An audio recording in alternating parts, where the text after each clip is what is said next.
In this video series so far, we have covered a general understanding on the space-time geometry, a general understanding of the nature of time.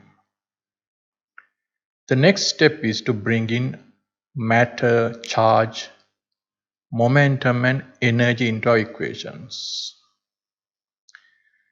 In order to do that, certain mathematical apertures are required.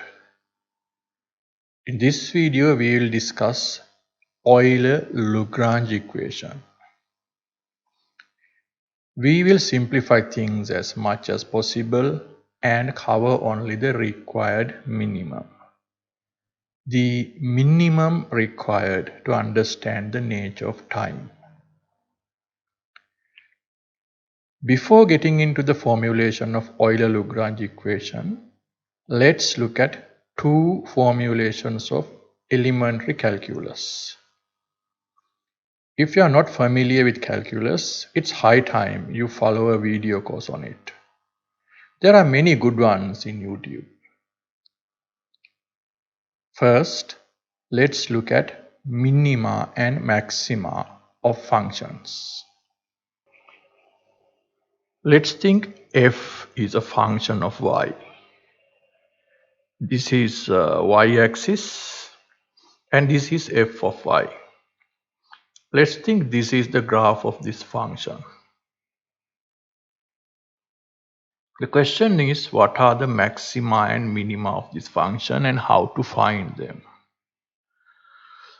These are the maxima of the function and these are the minima of the function.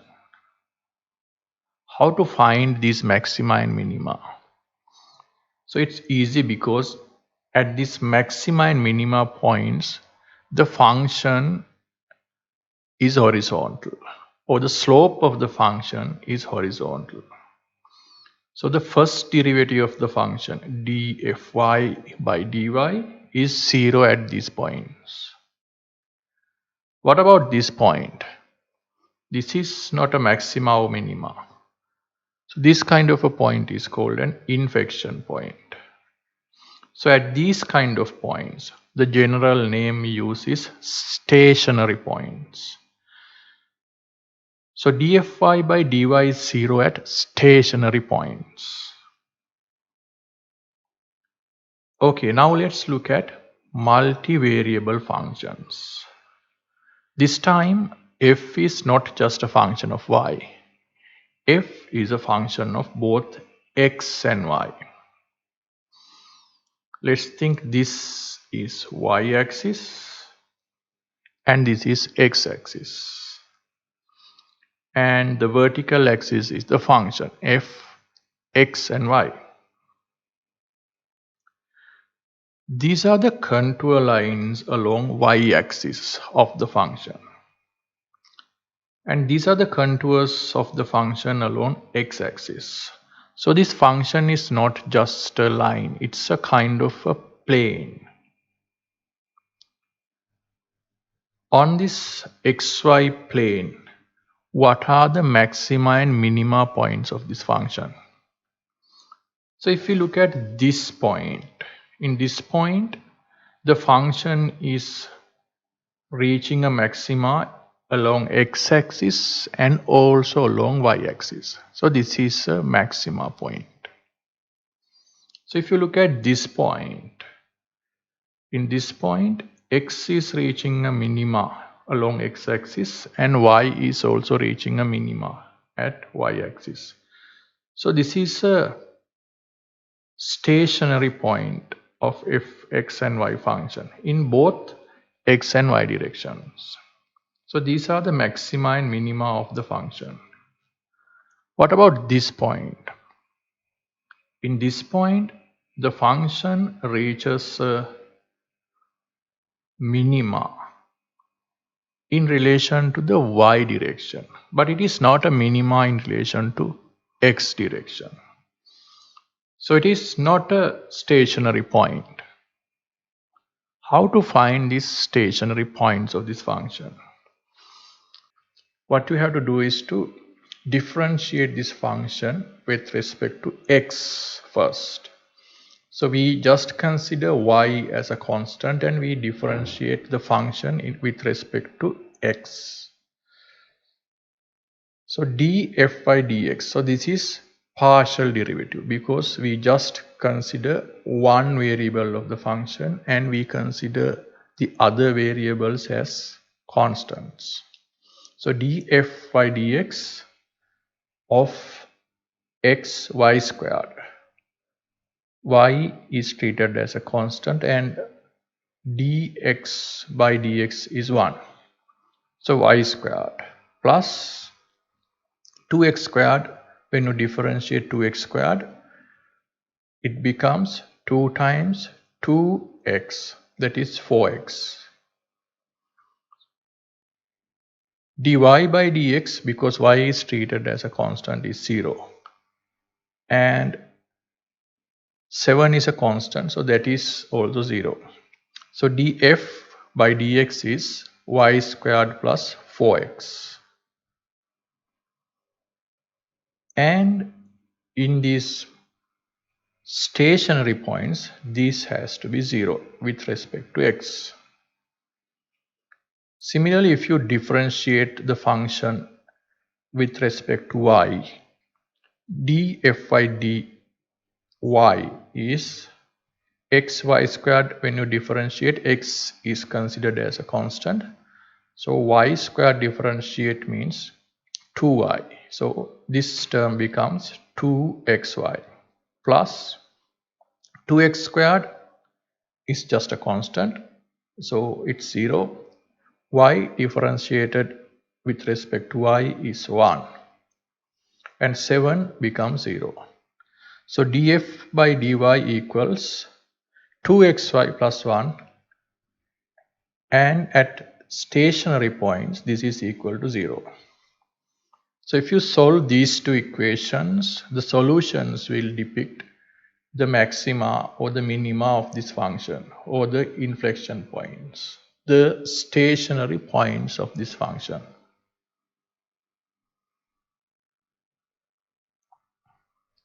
Let's look at little bit complex situation. Now let's think x and y are once again functions of t. So x depend on t and y also depend on t. So x, let's think, is equal to t squared plus 1 and y equals to 5 minus t. So in this situation, so let's identify this in kind of a graph. So fxy is a function of x and y, and x is a function of t and y is also a function of t. The question is, what is the derivative of this function with respect to t? So dfxy by dt. The way to differentiate this is easy, so you have to use the chain rule.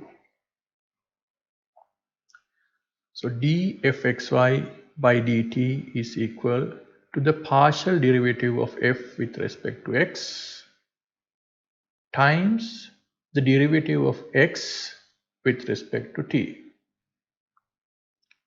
So that is what you get when you consider the derivation of the function considering y as a constant and differentiating with respect to x. For this thing, you have to add the differentiation of the function with respect to y considering x as constant also. So plus dfy by dy into dy by dt. What about the situation this function depends on three variables? Let's say x, y and z. X, y and z can be the space coordinates, for example. So df x, y, z by dt is the same thing but plus df by dz dot dz by dt. Another way of representing coordinates x, y, z is to name them as q1, q2, q3. So df q1, q2, q3 by dt is df by dq1 times dq1 by dt plus df by dq2, dq2 by dt, df by dq3 times dq3 by dt. The same thing we can write in a compact way as df q's of I by dt. So q's of I represents 1, 2, 3. Or perhaps if there are many other variables, I can vary into any number.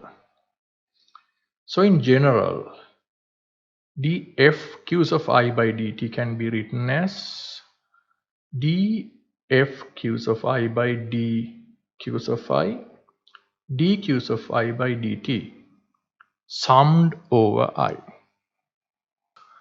So this q's of I is named as the generalized coordinate.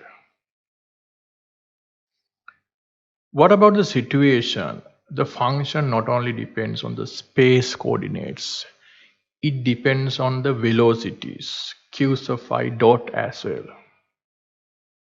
In which case, what is the df q's of I and q's of I dot by dt means?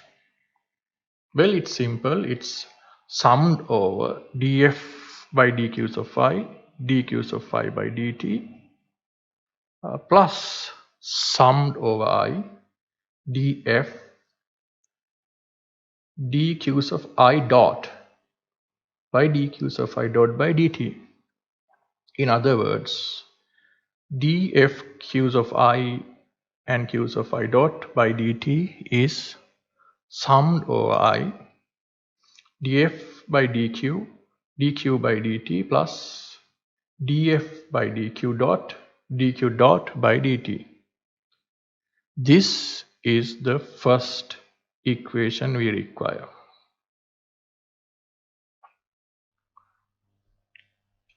The second formulation we required is about integration by parts. Let's take function f and the first derivative of the function df by dt. If we integrate this function with respect to t indefinitely, we get the function back f. But if we integrate this from t1 to t2, so this is definite integral, then df by dt is the difference between the function at the endpoints. So that is ft2 minus ft1, which is formally written as f of t from t1 to t2. Now, if this function f is a product of two functions, simple f and g, then by definition df by dt is equal to the derivative of function f with respect to t, formally written as f dot, times the second function g, plus f times the derivative of the second function g with respect to t, that is g dot. So df by dt is f dot g plus f g dot. Now, if we integrate this function with respect to t, so integration of f dot g plus f g dot with respect to t, so this is equal to integration of df by dt, which is f. So if we do the definite integral from t1 to t2, this becomes df by dt t1 to t2, which is equal to f from t1 to t2, or formally written as f dot g from t1 to t2. So if we consider a special case, in this special case, f or g is 0 at both endpoints. So if either one of f or g is 0 in both beginning at the end of the function, then f dot g from t1 to t2 is 0, because at either endpoints either f or g is 0. So in this special case, the integral of fg dot plus fg dot from t1 to t2 is 0. That means f dot g dt from t1 to t2 plus fg dot dt from t1 to t2 is 0. In other words, f dot g dt is equal to minus fg dot dt.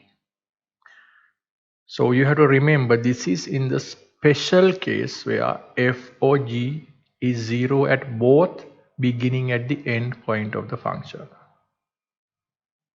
Those are two mathematical derivations we are going to require very soon. So let's begin. The principle of least action. Consider a rope hanging from two pinpoints. The rope takes a certain form. Why it is trying to take a form like this? Why it can't take this kind of a form? By taking a certain form, it is trying to minimize something. Specifically, it is trying to minimize its potential energy. The question is how to calculate this form. Let's consider another example. Consider a ball rolling under gravity from point A to point B. We can make it roll in different paths. But what is the path that is going to minimize the time it takes to go from A to B? In the basis that it is minimizing some quantity, there must be a way to calculate its path. In this type of questions, the quantity that is minimized is called the action. The system used to do this kind of calculation is the calculus of variations. In variational calculus, we are trying to find a path that minimizes something, or a function that minimizes something. So in very general terms, let's define a coordinate system. Q1 and Q2. There can be as many coordinates as q's of I.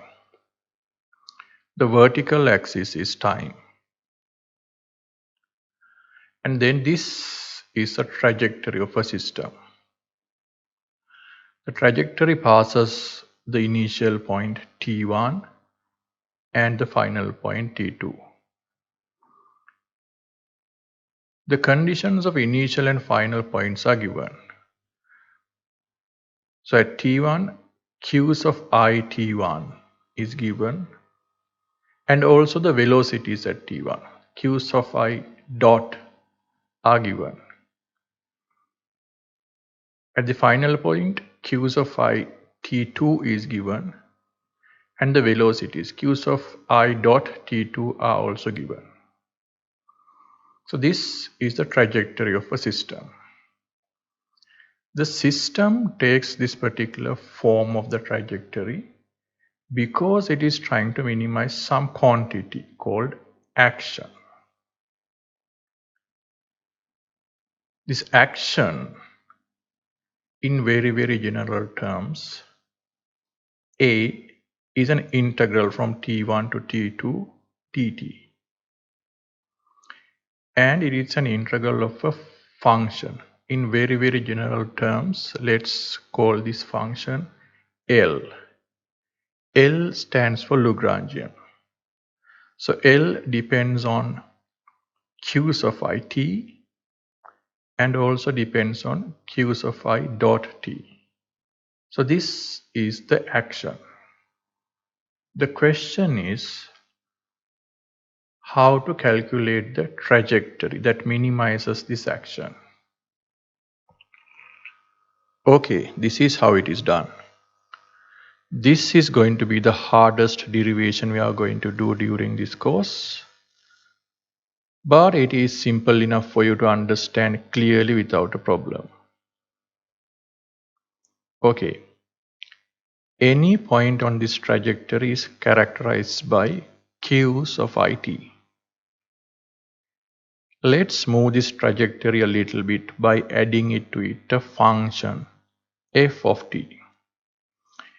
F of t can be any function, but f of t is 0 at initial and final points.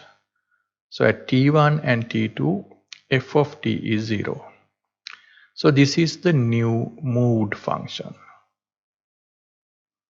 And this function is multiplied by a factor alpha. So to identify the original trajectory, if we name this as q's of it bar, q's of it, that is the new trajectory, is equal to q's of it bar plus alpha times f of t. Similarly, if we take the time derivative of this, q's of it dot equals q's of it bar dot plus alpha times f of t dot. For a given true trajectory and given f of t, a becomes function of alpha. For the true trajectory, alpha is 0. When alpha reaches 0, a should be minimum. When alpha reaches 0, d a alpha by d alpha is 0. A is the integral of t1 to t2 dt, Lagrangian, which is a function of q's of it and q's of I dot t. So with the first derivation we have done here, dA by d alpha is equal to integral from t1 to t2 dt dl by dq dot dq by d alpha plus dl by dq dot times dq dot by d alpha summed over I. dq by d alpha and dq dot by d alpha. What are these things? So q's of I t is q's of it bar plus alpha times f of t. What is dq's of I by d alpha? Q's of it bar is the true trajectory. It does not depend on alpha. Therefore, dq's of I bar by d alpha is 0. F of t does not depend on alpha. So d alpha by d alpha is 1. Therefore, this is f of t. So dq's of I by d alpha is f of t. The same way, q's of I dot equals q's of I dot bar plus alpha times f of t dot. Q's of I dot bar and f of t does not depend on alpha. Therefore, dq's of I dot by d alpha equals f of t dot. Now when we substitute these two into this equation, dA by d alpha is integral t1 to t2 dt summed over I dl by dq times f of t plus dl by dq dot times f of t dot. The same thing we can write as this summed over I integral from t1 to t2 dl by dq f of t dt plus summed over I integral from t1 to t2 dl by dq dot times f of t dot dt. If we can change this f dot into f, our calculation will be simple. So we will use the derivation 2 we did earlier. So this is the derivation. So we will apply this here. This is possible because f of t is 0 at initial and final points. So what is differentiated becomes undifferentiated. What is not differentiated become differentiated with a minus sign. So let's apply this here. So this term becomes minus summed over I integrated from t1 to t2 d by dt dl by dqs of dot times f of t dt. So when we combine these two, dA by d alpha is integral t1 to t2 dt summed over I dl by dqs of I. Now f of t can be taken out of the bracket. Minus d by dt dl by dqs of I dot times f of t. When alpha reaches 0, A reaches the true trajectory, or A becomes its minimum. Therefore, when alpha reaches 0, dA by d alpha has to be 0. So this statement has to be equal to 0. For this statement to be 0 for any given t1 and t2 end conditions and any given number of coordinates I, this middle part has to be equal to 0. So dl by dqs of I minus d by dt dl by dqs of I dot times f of t has to be 0. Now if you look at this f of t is any arbitrary function. For any value of f of t, if this argument to be equal to 0, then this part has to be equal to 0. So dl by dqs of I minus d by dt dl by dqs of I dot equals 0. This is the Euler Lagrange equation. Not only in understanding the nature of time, but this equation is the base of all classical and quantum systems. The quantum field theory or standard model of particles, everything is based on some kind of a Lagrangian. In the next video, we'll look at the Hamiltonian and energy. Subscribe to this video channel because this is going to be a comprehensive course on the special theory of relativity and nature of time. You can download this lecture note from the link given below.